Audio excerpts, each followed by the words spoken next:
The picture shattered into hundreds of pieces while they scattered on the floor.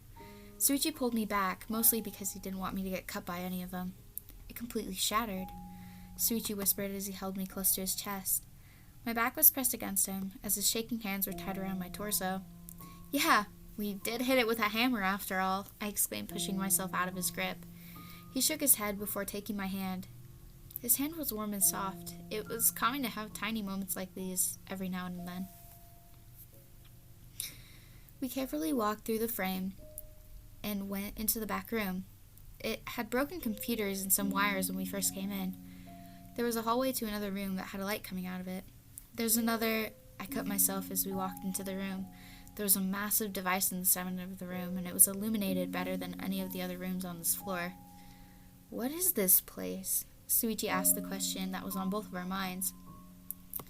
I have no idea, honestly. I shrugged my shoulders and walked closer to it. Maybe you could tell us what it is. What is it even for, anyway? Shuichi looked around the room while I kept inspecting the main device in the center. I'm thinking it could be some sort of supercomputer. That, or some weirdly shaped thing Monica built for other reasons. I felt myself shudder at the thought. I shook my head quickly before I regained my composure and walked over to my boyfriend. Hey, Shu, have you found anything? I asked, poking his cheek, making him face me. He turned around and looked me in the eyes. His face was in a tight line. Nothing, then. Great. I didn't find anything. He looked down at his feet with a frown.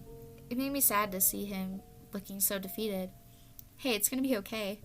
I kissed his hand before I grabbed his chin to look him in the eyes. I loved you and you tried your best, so why don't we go and tell the others what we found? I tried to get his mind off of what I was assuming he took as a failure, and kissed his lips for a moment, letting my hands go to rest on his hips. He didn't say anything back to me. He just had a blush on his face before he gave me a cute little nod. I smiled at how cute he was, the cute little pink flush on his cheeks, the way his eyes nervously darted to the side. I love all of it. You are just adorable. I kissed him again, making him gasp before I grabbed onto his hand. I pulled him out of the room, being careful of the glass in the frame and the glass on the floor. I also made sure that we were careful walking on the wooden floor because it wasn't stable. The floorboards didn't even seem like they were properly nailed into the floor. It was just like they were all laying on the support beams while we walked on them. I wouldn't be surprised if somebody tripped on them. Oh, well, we should get going. He changed the subject like he always does when he gets flustered. I giggled at this but didn't say anything more on the matter. Alright, where do you think they could be? Asked teasingly. He covered his face with his hands before he mumbled out a reply. Why don't we check the dining hall? It's close to dinner anyway, he said under his hand. I laughed and grabbed both of his hands in mine. Shuichi, I love to see your face, I said, spinning around with him, making his blush increase. I love teasing him so much, but I know it can make him nervous of other people around, but it also makes it so only I can see his reactions. Well, he cut himself off with a yelp when I cupped his face in my hands. I caressed his cheeks and he looked anywhere but my face. I really want him to look at me. Sometimes his shyness is a little annoying, but overall it's so fucking adorable. I love my little Shumai.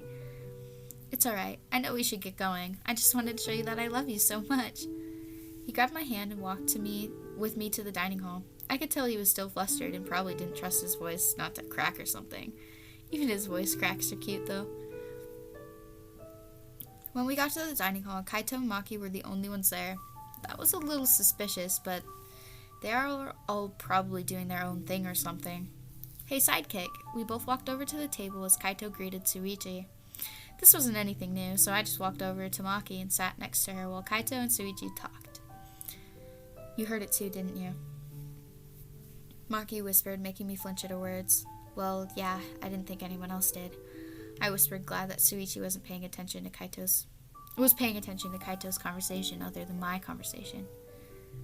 I didn't want him to have to worry about this, but I should probably tell him, because he's going to find out eventually. He is the ultimate detective after all, and he's also my boyfriend, so he just knows. I did, and they know that the notebook is yours. She didn't look over at me, which was how she usually talks to most people. I knew they would figure it out, but why now? I whispered back. She gave me a knowing side glance when some of the other students came to the dining hall. Why is this all surfacing now? I mean, the motive was right after the first trial, so why now?